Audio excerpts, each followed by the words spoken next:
All right, this is the last video in my overeating series. And lastly, I am going to discuss reprogramming the mind and how emotions are weaved throughout thinking, beliefs, and reprogramming. All right, let's get to it.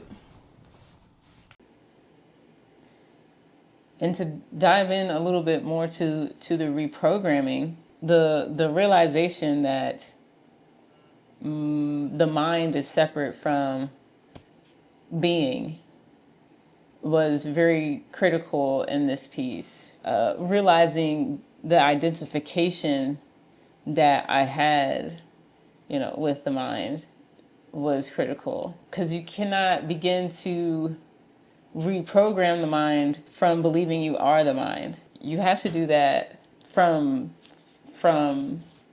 within. You have to be able to observe those thoughts. And if you're too wrapped up in them like I was, well, it's really hard to say, hold on, that don't make no sense.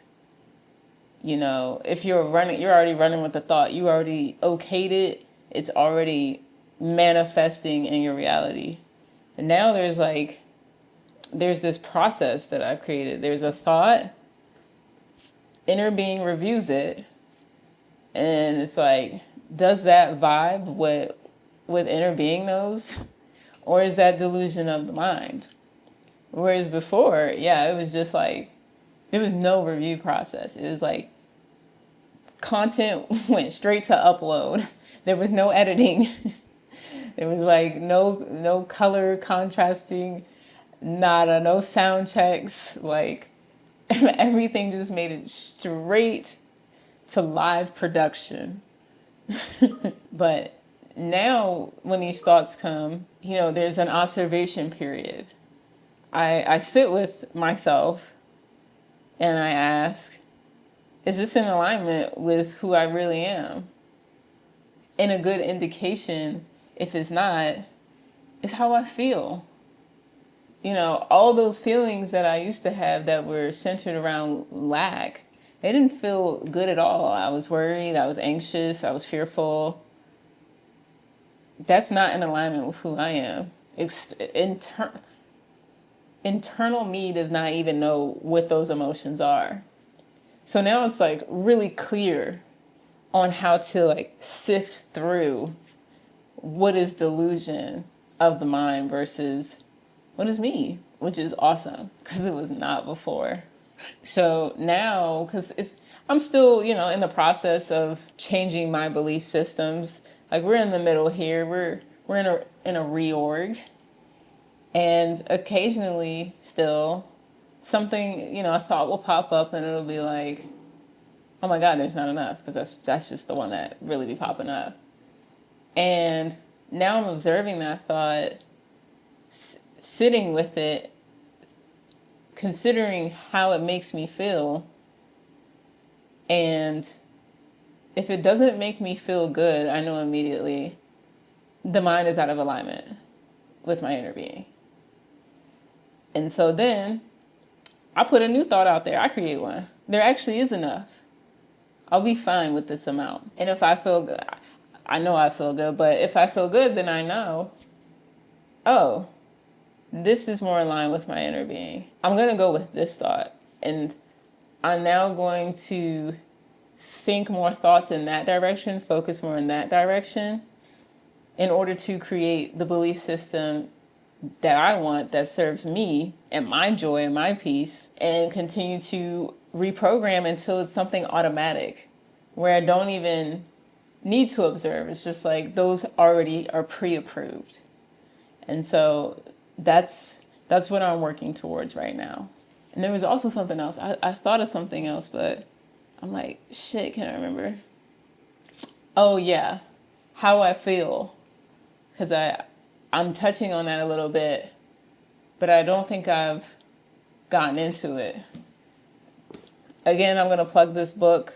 Actually, not even this one. I've been talking a lot about emotions, and I've barely learned about them, but the little that I have learned has been, again, critical, instrumental And what I've learned is from this book, another Esther and Jerry Hicks, Abraham teachings.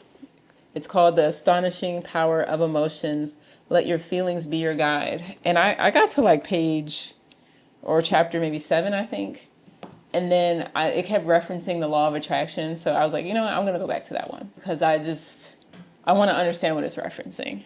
Before reading this book, I was also taught, like had another belief system that I needed to suppress how I feel, like not pay attention to that.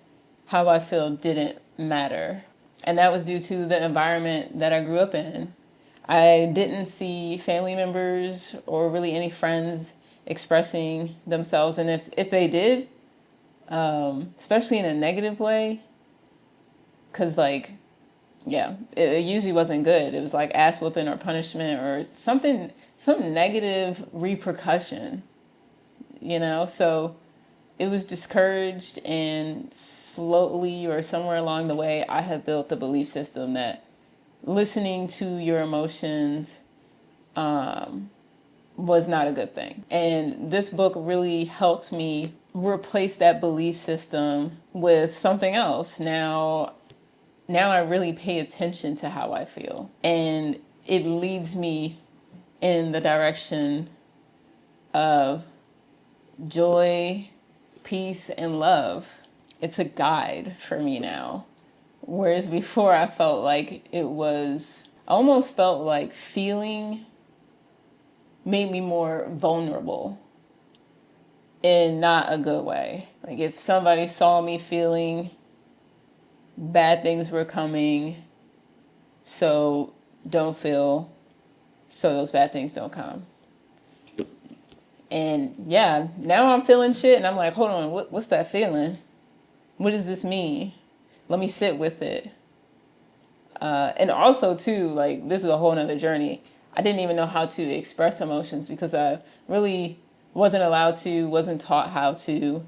So then if I did, it was sort of like a bottleneck effect. Like, you know, you shake the soda and it explodes, and that wasn't a good way of expressing emotions either. So that just also led to more like repercussions of, you know, what happens if I do. So it was just like it was cyclical, but I thought that was really important to mention because I do think emotions at every part of like how to overcome overeating or anything that you're just trying to overcome, like the belief systems, your thoughts, and reprogramming, emotions is involved in each one of those. You want to pay attention to how you're feeling in every stage of that, so you know what direction to go. It's your navigation system. So when you're feeling lost and you're like, I don't know what to do, your emotions will tell you. If you feel like shit with the decisions and the path that you're going, your emotions are telling you wrong way, turn around, U-turn, ASAP.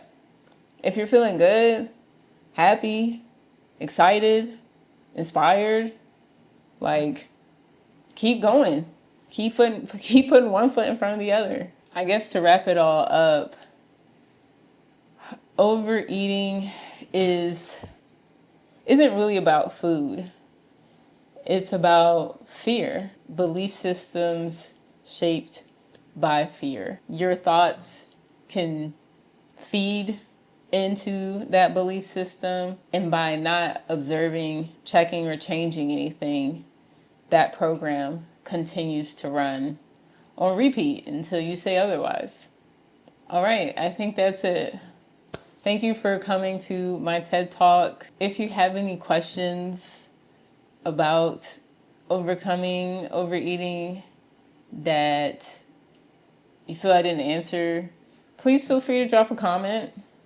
I love engaging with others on things like this. It is my utmost joy.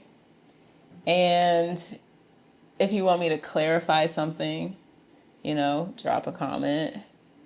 Or if you feel like it's something that requires more than a comment can tackle, I would love to make more videos addressing this, because I think it's something that more people are struggling with than we let on. We don't need to struggle. Simple as that. So much love and happy healing.